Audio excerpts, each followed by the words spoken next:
Pinnacle 6800 plus में आप सभी का बहुत बहुत स्वागत है। टाइम एंड वर्क के इस कॉन्सेप्चुअल वीडियो में आज हम लोग एक नए कॉन्सेप्ट को सीखेंगे। 15 से 20 मिनट का ये वीडियो हो सकता है, छोटा वीडियो रहेगा। मैं पूरी एनर्जी के साथ आपको समझाऊंगा, एक एक सिंगल पॉइंट मैं आपको क्लियर कर दूंगा। ये मेरा विश्वास है खुद पर। आपको मेहनत करनी पड़ेगी, मेरे साथ साथ बात को ध्यान से सुनना पड़ेगा और नोट्स बना के चलने पड़ेंगे। हर चीज समझ में आएगी इस क्लास में। ऐसा हो ही नहीं सकता कि आपको कुछ भी समझ में नहीं आए। याद रखना, मैं तैयारी करा रहा हूं आपको एसएससी की, रेलवे की, तो उसी लेवल से पढ़ेंगे, उससे नेक्स्ट लेवल जाके हम लोग पढ़ने वाले हैं। तो आज के इस वीडियो में हम लोग चर्चा करेंगे एमडीएच कॉन्सेप्ट। एमडीएच कॉन्सेप्ट बहुत इंपॉर्टेंट कॉन्सेप्ट है और इस पर बहुत अच्छे अच्छे सवाल यहाँ पे बन जाते हैं। बहुत सारे बच्चे इसमें कंफ्यूज भी रहते हैं। अगर सवाल के साथ थोड़ी सी छेड़छाड़ की जाए तो बच्चा इसमें कंफ्यूज होना स्टार्ट हो जाता है। एक हद तक तो इंसान इसको कर देता है। तो चलिए हम लोग शुरुआत करते हैं। उससे पहले आप ये भी जान लीजिए, do one thing every day that scares you. हर दिन आपको वो चीज करनी चाहिए जिससे आप डरते हैं। गणित से बहुत सारे बच्चे डरते हैं, तो आपको गणित पढ़ना चाहिए। डरते हैं इसका मतलब ये नहीं है कि आप लोग उस चीज को ना करें। अगर उससे भागते रहेंगे तो वो आपके डर पीछे पीछे भागता रहेगा, कभी आपको कामयाब नहीं होने देगा। कोई भी कॉन्सेप्ट आपको नहीं आता, उसमें दिमाग लड़ाइए, सीखिए, कोशिश कीजिए, जब तक समझ में नहीं आए तब तक उसको पढ़ते रहिए। आप चाहें और ऐसा हो ही नहीं सकता कि वो चीज आपसे ना हो। शुरुआत करते हैं एमडीएच कॉन्सेप्ट की। आइए मेरे साथ। देखिए, एमडीएच कॉन्सेप्ट है क्या। मैं आपसे दो चीजें पूछता हूं। अगर आपने मेरे पिछले वीडियोस देखे तो आपको मालूम होगा कि मैंने बताया था एफिशिएंसी और टाइम में उल्टा रेशियो। शुरुआत में मैंने चीज क्लियर की थी जब एफिशिएंसी का टॉपिक मैंने पढ़ाया था कि एफिशिएंसी और टाइम में उल्टा रेशियो होता है। कहने का मतलब, कोई काम कम समय में करना है तो व्यक्तियों की संख्या बढ़ानी पड़ती है, और व्यक्तियों की संख्या बढ़ाने का मतलब आपको एफिशिएंसी बढ़ानी पड़ती है। और एफिशिएंसी बढ़ाने का मतलब यह है कि आपको कार्य करने की गति को बढ़ाना पड़ता है। समझ गए आप मेरी बात। तो जितना समय कम करेंगे उतना ही एफिशिएंसी बढ़ानी पड़ेगी आपको। मैं आपको ये कहता हूं कि आपको अपना घर बनवाना है, आपको अपना घर बनवाना है, और मिस्त्री से आपने बात की, ठेकेदार से आपने बात की, उसने कहा सर ये घर मैं आपका पूरे 150 दिन में बना दूंगा, 75 डेज में बना दूंगा, सॉरी 150 दिन में मैं पूरा घर बना दूंगा। उसने काम पर लगाए 100 व्यक्तियों को, काम पर लगाया 100 व्यक्ति, और 150 दिन में बनाने का पूरा ठेका दे दिया। आप कहते नहीं भाई 150 दिन नहीं, मेरे पास तो 75 डेज ही है, मेरी शादी है मेरे घर में, अपनी सरकारी नौकरी लग गई है भाई, हमारी शादी है, तो हमें 75 डेज में काम कंप्लीट कराना है। अब वो काम था 150 दिन का, उसको 75 डेज में ही क्लियर करना है, कंप्लीट करना है। तो उसे क्या करना पड़ेगा, व्यक्तियों की संख्या बढ़ानी पड़ेगी। और व्यक्तियों की संख्या बढ़ाने का मतलब है, पहले 100 व्यक्ति लगा रहा था तो अब उसको 200 व्यक्ति लगाने पड़ेंगे। नहीं समझ में आया? ठीक है, मैं समझाता हूं। ऐसा हो ही नहीं सकता मैं समझाऊं और समझ में ना आए।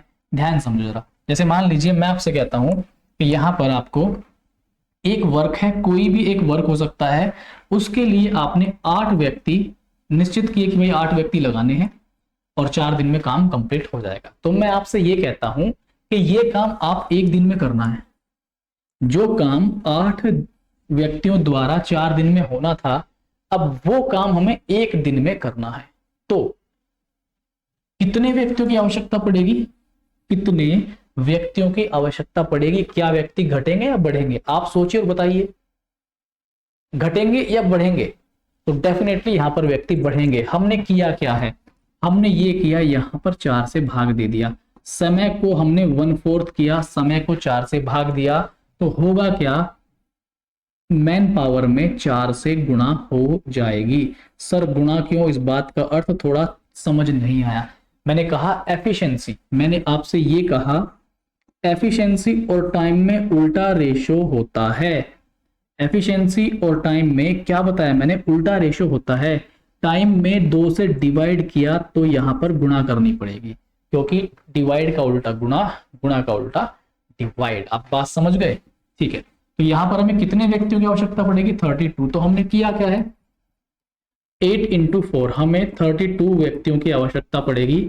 यानी कि मैन पावर बढ़ानी पड़ेगी अगर उस कार्य को एक दिन में करना है। क्या थोड़ी सी बात समझ में आई?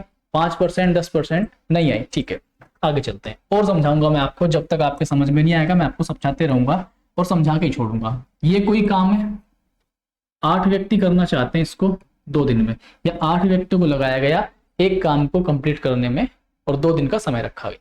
मैं आपसे कहता हूं भाई एक दिन में ये काम कंप्लीट करना है, जैसे ही कम समय लगेगा या कम करना है समय को तो व्यक्तियों की संख्या बढ़ानी पड़ेगी। यहां पर हमने किया क्या है, हमने डिवाइड कर दिया 2 से, तो इधर क्या करनी पड़ेगी, गुणा करनी पड़ेगी 2 से, यानी कि 16 मैन अब चाहिए उसी काम को करने के लिए। काम नहीं बदला, काम तो वही है। तो यहां पर मैन पावर पर क्या फर्क पड़ा, 2 × 8, यानी कि हमें अब 16 व्यक्तियों की जरूरत है। अब एफिशिएंसी हमारी बढ़ गई है पहले के मुकाबले। थोड़ा तो समझ में आया होगा, 10-20%, 30%। अब मैं आपको आगे समझाता हूं, आप खुद बताइए। 20 व्यक्ति एक काम को 5 दिन में कर देते हैं, तो एक दिन में उस कार्य को कंप्लीट कराना है हमें, तो कितनी मैन पावर की आवश्यकता होगी, कितने व्यक्तियों की आवश्यकता होगी। क्या मैं डायरेक्ट लिख सकता हूं क्या, 20 × 5 100 मैन की आवश्यकता होगी। क्या आपको मेरी बात समझ में आ रही है, जो मैं कह रहा हूं वो सब चीज आप तक पहुंची या नहीं पहुंची? यस और नो आप बता के चलना, कमेंट आप लोग करते रहना, मुझे आप लोग बताते रहना, ठीक है। आई होप सो कि आपको मेरी बात समझ में आ गई होगी। थोड़ा सा हम लोग आगे बढ़ते हैं, ठीक है। देखिए अब आप बताइए जरा, इसका 7 बच्चे या 7 चिल्ड्रन हैं, उस काम को 6 दिन में कर सकते हैं, तो एक दिन में वो काम कंप्लीट करना है। बताइए बताइए, तो क्या हम लोग 42 लिखेंगे? 42 चिल्ड्रन की जरूरत होगी अगर एक दिन में वो काम कंप्लीट करना है तो। समझ में आ गई? तो हम कर क्या रहे हैं, हर बार हम डायरेक्ट इन्हीं की मल्टीप्लाई कर देते हैं। हम डायरेक्ट 6 और 7 की ही मल्टीप्लाई कर देते हैं, नंबर ऑफ डेज की, और शुरुआत में जो व्यक्ति दिए हुए हैं उन्हीं की हम मल्टीप्लाई कर देते हैं। क्या आपको बात समझ में आई? ठीक है, थोड़ा सा आगे बढ़ते हैं, वीडियो छोटा ही रहेगा। देखिए अब मैं आपसे यहां पर एक सवाल पूछता हूं, मैं आपसे ये कह रहा हूं, मैं आपको 2 चीज देता हूं, ठीक। 10 व्यक्ति एक काम को 5 दिन में करते हैं, यहाँ पर मैन पावर, यहाँ पर वर्क लिखा रहेगा, यहाँ पर नंबर ऑफ डेज। तो 10 व्यक्ति एक काम को 5 दिन में करते हैं, तो मुझे बताइए अगर ये काम जो मैंने यहां पर लिखा एक दिन में करना हो तो हमें क्या करना पड़ेगा, गुणा करनी पड़ेगी। अभी जैसे जैसे मैं आपको पीछे समझा के आया, देखिए ये मैं आपको पीछे समझा के आया हूं, तो मैं डायरेक्ट इनकी 7 और 6 की मल्टीप्लाई कर रहा था अगर एक दिन में मुझे कार्य निकालना हो, ठीक। तो मैं फिर से वही कार्य करूंगा, मैं इसको अलग लिख लेता हूं। 10 मैन एक कार्य को करते हैं 5 दिन में, तो एक दिन में कार्य कराने के लिए वही सेम कार्य है, कितने व्यक्तियों की आवश्यकता पड़ेगी।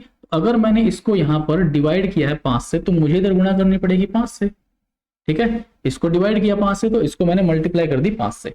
तो मैं ये बात अब मैं डायरेक्ट लिखूंगा, ऐसे बार बार नहीं लिखूंगा मैं ये बात, तो ये बात तो अब मैं डायरेक्ट लिखूंगा। तो मैंने क्या कहा, यहां पर मुझे अब 50 मैन की जरूरत पड़ेगी उस काम को कंप्लीट करने के लिए। कार्य हमारा एक है, हो गया, ठीक।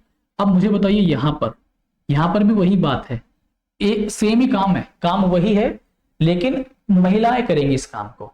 वही सेम काम पुरुषों ने किया, अब वही सेम काम महिलाएं करेंगी। 6 दिन का समय है, 5 महिलाएं हैं, तो क्या करेंगे हम लोग, 6 × 5 कर देंगे इसको, तो ये अपने पास आएगा 30W। बात समझ में आ गई क्या, 30W आ जाएगा। क्लियर है ना, W मतलब वुमेन। तो ये मतलब है इसका, यहां से भी वही काम हो रहा है, यहां से भी वही काम हो रहा है, बस फर्क इतना है कि ऊपर करते हैं पुरुष और ये सेकंड में लिखा हुआ है इसको करती है महिलाएं, ठीक। तो काम तो दोनों जगह सेम ही हो रहा है ना, काम दोनों जगह सेम ही हो रहा है। तो हम इसको क्या कर सकते हैं, 50M और 30W को हम लोग बराबर रख सकते हैं। तो हमने किया क्या है, वर्क बराबर हमने वर्क किया है, वर्क बराबर वर्क किया है। और मैंने अभी अभी इसको क्या बोला था, एफिशिएंसी, कि हमें एफिशिएंसी बढ़ानी पड़ेगी, तो हम इसको एफिशिएंसी बोल सकते हैं। तो हमने एफिशिएंसी को बराबर किया है या हमने वर्क को बराबर किया है। बात समझ में आ गई क्या, क्योंकि यहाँ पे तो वर्क बराबर दिया हुआ ही था पहले से ही, यहाँ भी वही वर्क है, यहाँ भी वही वर्क है, तो इसलिए वर्क बराबर वर्क हो गया। क्लियर है ना, एफिशिएंसी बराबर एफिशिएंसी। नहीं समझ में आया, ठीक है, थोड़ा सा आगे चलते हैं, हर चीज समझ में आएगी, समझने की हद तक जाएंगे तो समझ में आएगी। अब देखो हम क्या कहते हैं, हमने यहाँ पर अब चेंज दे दिया, पहले यहाँ पर 1 लिखा था, यहाँ पर 1 लिखा था। इसका मीनिंग क्या था, इसका मीनिंग ये था कि यहाँ पर भी वही कार्य कराया जाता है और यहाँ पर भी वही कार्य कराया जाता है, लेकिन इस बार मामला क्या है कि यहाँ पर कार्य अलग कराया जाएगा और यहाँ पर कार्य अलग कराया जाएगा। तो अलग अलग को कैसे करेंगे, वही सबसे पहले तो आप वही कीजिए, एक दिन में कार्य कराने के लिए कितने व्यक्तियों की आवश्यकता पड़ेगी, तो मैंने कह दिया ये लो भाई 10 × 5 50 आएगा, ऊपर लिखेंगे m। थोड़ी देर के लिए आप ये रट लीजिए, 5 से भाग देंगे। आपने रटा, ठीक है, रटने की थोड़ी सी कोशिश की। 5 × 6 30 किया, w अपॉन, थोड़ी देर के लिए रटिए, अपॉन 6। अब मैं आपसे पूछता हूं कि भाई ये नीचे 5 कैसे आया और ये नीचे 6 क्यों रखा, रीजन क्या है इस चीज का, वो मैं आपको समझाता हूं। मेरी बात बहुत ही ध्यान से आप लोग समझने की पूरी कोशिश करना। देखो मैं यहां पर इसको पहले तो बराबर लिखूंगा, 50m अपॉन 5 बराबर क्यों लिखा वो भी मैं समझाऊंगा क्यों लिखा। हर चीज का भाई मैं आपको इस चैनल पर रीजन बता के चलूंगा। हालांकि मैंने जहां भी पढ़ाया है रीजन मैंने बताया ही आज तक, ऐसा हो ही नहीं सकता कि मैं पढ़ाऊं और रीजन ना हो।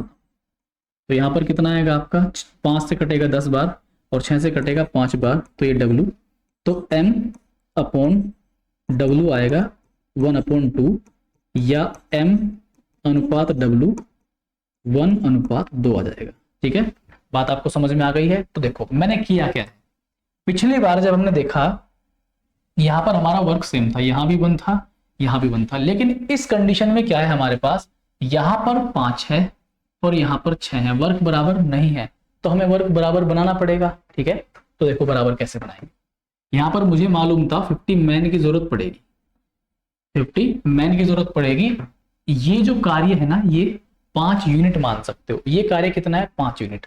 तो ये 5 यूनिट वर्क करने के लिए कितने व्यक्तियों की आवश्यकता पड़ेगी, 50 मैन की। अगर ये कार्य आपको एक दिन में कराना है तो तभी तो गुणा करते हैं, नहीं कि एक दिन में कराने के लिए। तो भाई हमने, ठीक है, ये 50 मैन की आवश्यकता पड़ेगी अगर ये 5 यूनिट कार्य हमें एक दिन में कराना है तो। अब हम क्या करते हैं, ये तो 5 यूनिट कार्य है, दूसरी से इक्वेशन बनाइए, हमें क्या 6 यूनिट कार्य एक दिन में कराने के लिए हमें 6 पंजे 30 वुमेन की आवश्यकता पड़ रही है। अब ये तो 5 यूनिट वर्क है और ये 6 यूनिट वर्क तो अलग अलग है। तो हम क्या करने वाले हैं, इस बात को आप सुनना, इस बात को आप समझने की कोशिश करना, सीखने की कोशिश करना। ठीक है, देखिए यहां से सीखिए, मैं क्या कहता हूं, दोनों साइड 5 से डिवाइड कर देता हूं। ये लीजिए मैंने इधर 5 से डिवाइड कर दिया, तो मेरे पास क्या बना 1 यूनिट, मेरे पास बना 1 यूनिट और यहां पर कितना बना 10 मैन।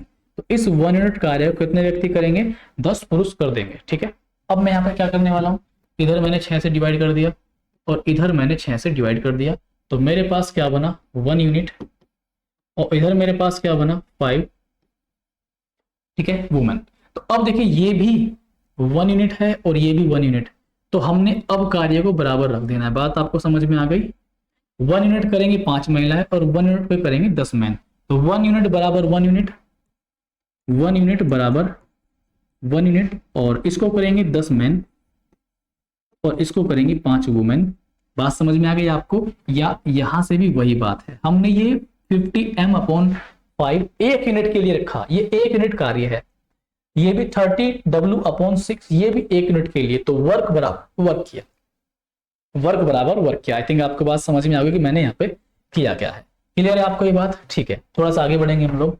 अब देखिए, अब मैं आपको क्या सिखाने वाला हूँ, बहुत इंपॉर्टेंट बात है, बहुत ध्यान से, बहुत गौर से, बस मेरी ही बात सुनना, मोबाइल में इधर उधर ध्यान नहीं, किसी के मैसेज पर कोई भी ध्यान नहीं, केवल मेरी बात सुनना, केवल मेरी ही बात सुनना। देखो मैं कहता हूं आपसे कि भाई M1 व्यक्तियों द्वारा कोई W1 कार्य D1 डेज में किया जाता है, M2 व्यक्तियों द्वारा W2 कार्य D2 डेज में किया जाता है। अभी मैंने क्या कहा, अगर ये पहली कंडीशन से देखूं, मैं पहली कंडीशन से देखूं तो D1 और M1 की मल्टीप्लाई करेंगे। मैंने क्या कहा, एक दिन में इस W1 कार्य को करना है, तो M1 D1 की मल्टीप्लाई M1 D1, क्योंकि W1 है ये W2 कार्य अलग अलग है, तो इससे भाग दे दो, 1 यूनिट के लिए बना लिया हमने। बात समझ में आ गई। अब यहां पर D2 M2 M2 D2 upon W2 से भाग दे दीजिए, तो अब मैं इसे बराबर रख सकता हूं क्योंकि दोनों को मैंने 1 यूनिट के लिए सॉल्व कर लिया डायरेक्ट ही। तो M1 W1 M1 D1 not W1, ठीक है, मैंने ठीक लिखा ना, M1 D1 upon W1 M2 D2 upon W2, तो M1 D1 upon W1 M2 D2 upon W2। ये बात आपको समझ में आ गई होगी। ठीक, तो तो यहाँ पर ये फॉर्मूला आप पढ़ते हैं MDH में। ये वाला फॉर्मूला आपको बहुत तरीके से सिखाया जाता है, शॉर्ट ट्रिक कह कह करके, है कुछ नहीं, पूरा कॉन्सेप्चुअल है, हर चीज रीजन के साथ है, विदाउट रीजन कुछ नहीं सीखना। SSC की तैयारी कर रहे हो ना, बिना रीजन के कुछ भी मत पढ़ लेना, वरना जहर का काम करेगा आपके लिए, बता रहा हूं मैं आपको पहले ही। तो ये W2 की मल्टीप्लाई आप यहाँ पे कर सकते हो, W1 की मल्टीप्लाई आप यहाँ पे कर सकते हो, ठीक है। तो ये मल्टीप्लाई आप कीजिए, M1 D1 W2 M2 D2 W1 M2 D2 W1। ये भी कंडीशन आप लोग ध्यान रखना, M1 D1 W2 बराबर M2 D2 W1। समझ गए? मैं क्या करने वाला हूं, इधर मैं 1 लिख सकता हूं क्या? ये जो पूरी वैल्यू है यहाँ पर, ये वाली वैल्यू, ये मल्टीप्लाई में है 1 के, इसे उठा के मैं इधर लेके आ सकता हूं।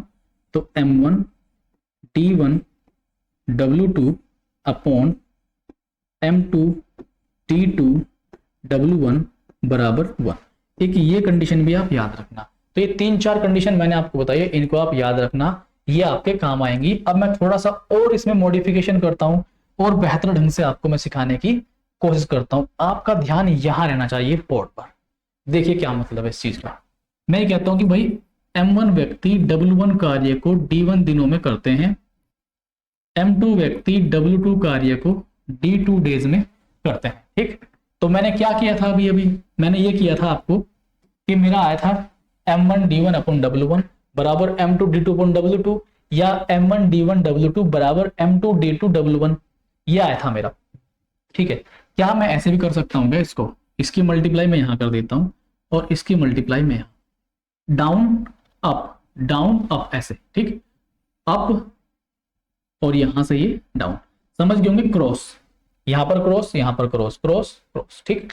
अब देखो M1 W2 D1 M1 W2 D1, फिर M2 W1 M2 W1 और D2। क्या अभी कुछ क्षण पहले ये हमने बराबर पढ़े थे क्या? ध्यान से देखो, देखिए ये सेकंड केस हमने बराबर पढ़ा था क्या? बात समझ में आ रही है मैं क्या कहना चाहता हूं आपको? तो हर चीज सीखनी है आपको, रटना तो आपको यहाँ पर कुछ भी नहीं है। आई थिंक ये बात आपको समझ में आई होगी। कमेंट कीजिए, यस और नो बोलिए, इतनी सी बात आपको समझ में आई है या फिर नहीं आई। तो आई होप यहां तक मैंने समझा, ये सारी चीज आपको समझ में आ गई होंगी। थोड़ा सा अगर मैं आगे लेके चलूँ आपको, 2-4 चीजें छोटी छोटी सी और समझा देता हूँ, क्वेश्चन में काम आएंगे, ठीक है। देखिए सारी चीजें तो हम क्वेश्चन के साथ ही सीख पाते हैं। सारी चीजों का मतलब क्या है? क्वेश्चन के साथ कुछ कुछ बदलाव होते हैं, और जैसा मुंह वैसा तमाचा मारना पड़ता है। तो जैसे जैसे सवाल बदलेंगे वैसे वैसे जो छोटे छोटे चेंजेस आएंगे वो मैं क्वेश्चन के साथ आपको करा दूंगा, चिंता मत करो। जितने बेहतरीन तरीके से मैं आपको कॉन्सेप्ट सिखा रहा हूँ ना, इतने ही बेहतरीन तरीके से एक एक क्वेश्चन की जान निकाल देंगे हम लोग, आप और हम मिलके, ठीक है। बढ़िया मजा आएगा पढ़ने में, हर चीज क्लियर होगी, विदाउट रीजन कोई भी बात नहीं होगी, हर चीज का मैं सॉलिड रीजन आपको देके चलूंगा। देखो क्या है ना, M1 व्यक्ति W1 कार्य को D1 डेज में कर देते हैं, M2 व्यक्ति W2 कार्य को D2 डेज में कर देते हैं। कभी कभी होगा क्या, यहाँ पर जब क्वेश्चन वर्क एंड वेजेस वाले आप पढ़ते हो, ठीक है, जिसमें मजदूरी की बात होती है, तो कार्य एवं मजदूरी की बात होती है, तो जो रुपए पैसे की बात होगी ना, भाई इस काम के आपको इतने रुपए मिल रहे हैं, तो वो रुपए पैसे भी आपको काम के बदले ही मिलते हैं, काम के बदले मिलते हैं। तो यहाँ पर आप रुपये पैसे को भी रखोगे, ठीक है। कभी कभी कंजप्शन की बात होगी, खपत की बात होगी, तो खपत को भी आप यहीं पे रखते हो, ठीक। बात समझ में आ गई ना? खपत को भी यहीं पे रखोगे, रुपये को भी यहीं पे रखोगे, पहली बात। दूसरी बात क्या है, यहाँ पर कभी कभी आपको जो समय है वो थोड़े से अलग तरीके से देने की कोशिश करता है। जैसे कि मान लीजिए आप 10 दिन पढ़ाई करते हैं, मान लीजिए आपने विदाउट गैप 10 दिन पढ़ाई की, तो क्या मैं ये कहूं कि एक दिन में 24 घंटे डे और नाइट को मिला के कि आपने 24 घंटे लगातार पढ़ाई की, आपने 10 दिन में 240 घंटे पढ़ाई कर ली? नहीं ना, ऐसा करते हैं ना, मान लीजिए आप डेली 4 घंटे पढ़ते हैं, डेली आप 4 घंटे पढ़ते हैं, 10 दिन तक आप पढ़ते रहे लगातार, हर दिन 4 घंटे पढ़ा, आज 4 घंटे पढ़ा, फिर 4 घंटे पढ़ा, 10 दिन तक 4 घंटे पढ़ते रहे। दैट मीन्स आपने टोटल 10 दिन में 40 घंटे की पढ़ाई कर ली है, यही बात कहोगे ना? इसको भी आप ऐसे कहोगे 10 दिन मैंने पढ़ाई की है। कहने का मतलब कभी कभी जो आपको डेज है ना, वो इस तरह से देगा कि कोई व्यक्ति एक कार्य को 10 दिन में करता है, लेकिन वह प्रतिदिन 4 घंटे कार्य करता है, तो फिर 10 दिन पूरे नहीं होंगे, मतलब वो घंटे कह रहा है, यानी कि उसने टोटल 40 घंटे ही तो काम किया है। तो यहां पर एक चीज को आप ध्यान रखना कि समय जो है ना डेज के साथ साथ कभी कभी वो आपको आवर्स देगा, ठीक है, कभी कभी आपको इतने सप्ताह में करता है। मान लीजिए उसने 1 वीक में कार्य किया, कभी कभी कह देगा भाई ये कार्य एक व्यक्ति ने 1 वीक में किया है, तो ये तो आपकी बुद्धि की बात है ना, आपको पता रहना चाहिए भाई 7 डेज होते हैं एक वीक में, 2 वीक में किया तो 14 डेज। तो वो समय को इस तरह से बदलाव के साथ भी आपको दे सकता है। समझ में आ गई ना? मैंने 2 नई चीज यहाँ पे आपके सामने ऐड कर दी। अगर ये वीडियोस आपको हेल्पफुल लगते हैं, मेरी ऊर्जा में कोई कमी नहीं है, तो आप इन वीडियोस को सपोर्ट जरूर करना, शेयर करना, अपने फ्रेंड्स को रिकमेंड करना। देखो, जब कोई व्यक्ति मेहनत करता है ना, उसे बदले में कुछ चाहिए होता है। बिना स्वार्थ के दुनिया की कल्पना हम कर ही नहीं सकते। आप जॉब की तैयारी कर रहे हैं, स्वार्थ है आपकी फैमिली को चलाने का, अपने सपने पूरे करने का। मैं आपको पढ़ा रहा हूं, एक छोटी सी गवर्नमेंट जॉब छोड़ के अगर मैंने ये काम चुना है, तो जाहिर सी बात है मेरा भी कोई स्वार्थ होगा। जी हाँ, बिल्कुल मेरा स्वार्थ है। मैं चाहता हूं कि मैं यूट्यूब पे भी सक्सेसफुल टीचर बन के कुछ नाम रोशन करूं, अपना भी, अपने पेरेंट्स का भी, और मेरे साथ जो बच्चे पढ़ेंगे मैं उनको भी कुछ हेल्प। तो एक कम्युनिटी बनानी है स्ट्रॉन्ग, है ना? तो मेरा ये लालच आपसे हमेशा रहेगा, और इस लालच को मेरे आप पूरा करेंगे। मेरा सपोर्ट करना, मैं आपसे तहे दिल से ये गुजारिश करूंगा कि आप इन वीडियोस को अपने फ्रेंड्स में शेयर करना, किसी भी ग्रुप में शेयर करना, कोई टेलीग्राम, जहां पर भी आते हैं, लाइब्रेरी में पढ़ते हैं, सारे बच्चों को सजेस्ट कीजिए। सामने वाले व्यक्ति को अगर लगेगा कि मैं ठीक पढ़ा रहा हूं तो वो पढ़ेगा। आपका काम है सजेस्ट करना, शेयर जरूर करना और कमेंट जरूर कर देना। देखने के बाद ऐसा ना हो कोई भी प्यारा सा पॉजिटिव कमेंट, निगेटिव कमेंट, आपको कोई खराबी लगी बता दो यार, कोई प्रॉब्लम नहीं है। आई विल इंप्रूव, मैं चेंज करूंगा अपने अंदर, ठीक है, आपके तरीके से पढ़ाऊंगा। मिलते हैं नेक्स्ट वीडियो में। बहुत बहुत नमस्कार। क्वेश्चन जल्दी स्टार्ट हो जाएंगे। Take care, see you soon.